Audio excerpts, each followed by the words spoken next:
No matter what the final score is, it's just one loss. So the series comes back to Philadelphia on Friday, tied at 1 each. As we welcome you here to Sixers PostGame Live, brought to you by Curado Insurance. Amy Fadool, Lynam and Marc Jackson. And guys, obviously a disappointing result. The good news was Joel Embiid was able to go in this one. He has missed almost 2 weeks. 2 weeks from tomorrow was his last game. So 13 days off. Important to get him, I think, back on the court. Despite the result there, Jim, what did you think from what you saw from the big man? Couldn't agree more, Aim. I think probably that was his big factor in the Sixer decision to play him tonight. You know, marginal. Was he going to be, you know, what percent? Obviously, he was not himself. But he was very, very good. Bordered on terrific at times at the defensive end of the floor. But you could tell he was a little out of sync at the other end. So he was the newly minted MVP. I think it was a big boost, certainly. But the Celtics, they were going to do everything they could to not go down 0-2. What did you like from Embiid, and what didn't you like from him, Mark? Well, I got to echo what my colleague here, Coach Lynam, said. His defense. He was spectacular on the defensive end. Offensively, he wasn't horrific, but it just wasn't Joe. It wasn't Joe. A big thing I seen, too, is the spacing. I didn't like when he got the ball on offense. I didn't like the spacing that went on. But with that being said, once again, a guy been out. The rhythm, the continuity of practice time and court time makes a big difference. Well, let's take a look at those numbers from the MVP. We could call him that because he won the award, of course, last night. 15 points, 3 rebounds. Those are obviously well under his season averages as he led the league in scoring. Also, it was important he was wearing a brace on his knee under his leggings. So that's another thing that he has to get used to, Jim. I mean, he just started running up and down the court earlier this week. Yeah, again, I'm not trying to minimize the fact that, you know, they lost badly in this game. But the fact of the matter, to me, maybe as important as anything short of winning a second game in Boston, was the fact, get him back out on the court so he can kind of get back in the flow of playing again. As you said, tomorrow would be, 2 weeks from that last game he played in the Brooklyn series. So in that sense, I think it was a good sign. Because Game 3 is here in the friendly confines of the Wells Fargo Center, and that is the good news. And you're thinking that those shots will start falling. It is the best statistical shooting team, the Sixers are, from three-point, but it was not their night from beyond the arc. As we check out our Yingling Presents Lager Up, Jim, Celtics threes, 20 of them. I mean, and they couldn't hit really in the second half of the game one, but what was the difference, do you think? Well, uncharacteristically, Aim, they shot only 24 three-point shots in game one. This is a team that shoots the second most in the league. They shoot like over 41, I think 42 threes a night. So tonight, guess surprise, surprise, they shot 50. Yep. And there was no doubt in my mind they were going to come out firing from the perimeter because that's their modus operandi. It's one of the reasons they're as good as they are. But as Mark just said, likewise, the Sixers, one of the big reasons for their success is their ability to shoot the three. And I really think the tentativeness, you're not quite sure, like, how much should we involve Joel? It's his first time out here in 2 weeks. Do you go to him? Do I give him the ball as often? I think there's a tentativeness, which doesn't surprise me. I expected that. That's why you had to get rid of that, get that out of the way in this game up in Boston. So back here, Wednesday or Friday night? Friday, that's right. You're going to have a guy much more comfortable with himself and with his teammates. 20 for 51, 39% clip. 51 is a ton of three-pointers. But, Mark, when you're thinking about that as the Sixers, to Jim's point, do you sell out so much on the three-point line, given that you know that your usual last line of defense is a little bit hobbled? Or is this maybe just a wait and see how it's going to go forward in Game 3? You know, I think each game comes with a different adjustment. But with that being said, I thought Joel Embiid manned that paint tremendously tonight. I thought the Sixers attempted in the first half to run Boston off that three-point line. They did, and he met that wall. And that wall showed his presence in the first half. Second half, we didn't get him off that three-point line. Boston got hot. Yeah, I mean, if there was a game that I told you that Jason Tatum wasn't going to be spectacular and Joel Embiid was playing, you would have thought, all right, well, then that's a Sixers win. But I guess really if you look at it from the glass half full, which I'm going to try to do here, is if you thought going into this game you have a hobbled Joel Embiid for the start of this series and you could take one of two up in Boston, you would take that probably, Mark, every day. Absolutely. You know, Coach, you know this more than anything. What we say in the locker room, still the game. Still won at their place, and we got it. And we did our job. Because that's the home court advantage now. It is in the Sixers' favor. If they win their home games, then that's all they need. Yeah, and they'll focus on that, Aim. You know, they'll be disappointed with their performance. You know, they'll go to the tape and look at some things that they feel they have to do, obviously, a lot better. But no, the fact of the matter is we came up here and we wanted to get home court advantage. They succeeded. that has flipped. Now they have to take care of business back here in Philly. All right, well, let's check in with Doc Rivers after his team's game up there in Boston. No, we didn't move the ball. Offensively, we were pretty bad, but give them credit. I thought their ball pressure ate us up all night. I thought they pressured us, they denied us, they played in our airspace all game.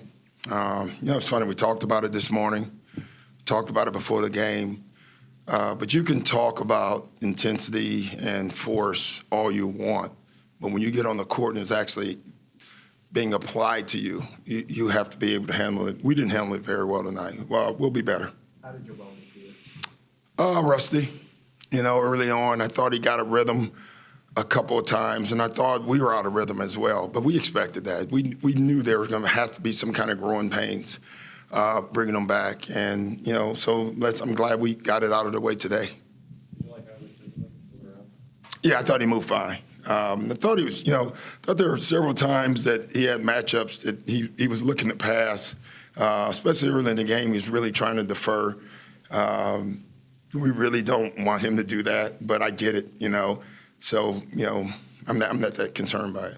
When they kind of, at the end of the third quarter, when Brogdon really got going, just kind of what got him free to make those shots? Well, a lot of our missed shots, our bad offense.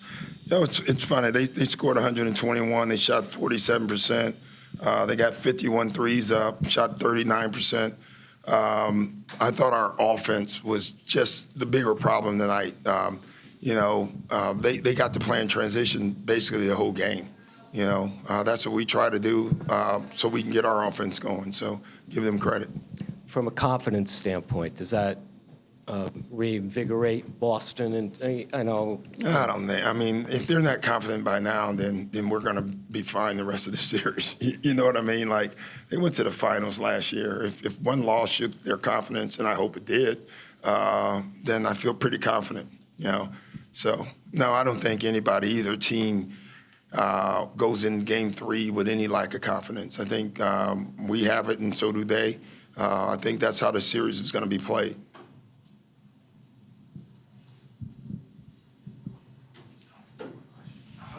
How difficult is it to sort of adjust from, what you guys did in Game 1 behind James to? Yeah, it's difficult in some ways because we've played the one way all year, and so we had 10 days to play another way, and we didn't. We had a shoot around today, so I felt like it was going to be some growing pains in the first half. I told our staff we got to get through this half so we can get our rhythm.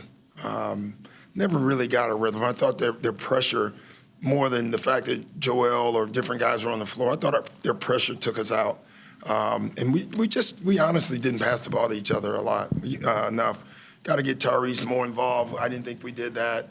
I didn't think we spaced the floor enough. And I didn't think we played smart when we got into the paint.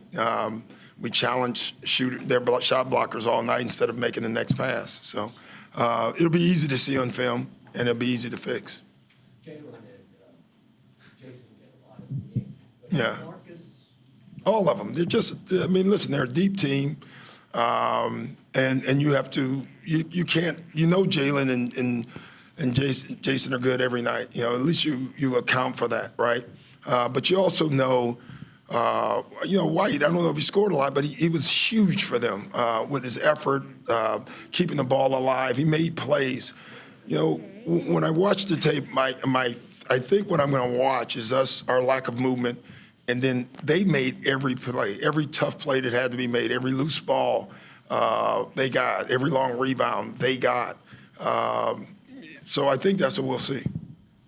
They came in determined to shoot more three-pointers. Yeah. And they just doubled their total. Yeah. Is that totally under their control, or were there things you could have done differently to hold it down? I think that some of that's under their control. If they want to shoot threes, they're going to shoot some more threes. I mean, you can just shoot threes. I thought what was under our control is the dribble penetration. They lived in the paint, which created threes. The other night they lived in the paint and they tried to drive it. I think early on they realized Joel was there, and after the third or fourth block shot, they kept driving. The difference is they were kicking it out, and we didn't do a very good job of scrambling back out. Doc, you said it's an easy fix, but you just spent 10 days, more than 10 days, because you had at least a shoot, like a walkthrough without Joel, becoming a different team. Yeah. How can it be easy to fix? Because we are what we are. We've been the way we've played all year. That's not hard to get back to. So we'll get back to it. Thanks, guys. All right.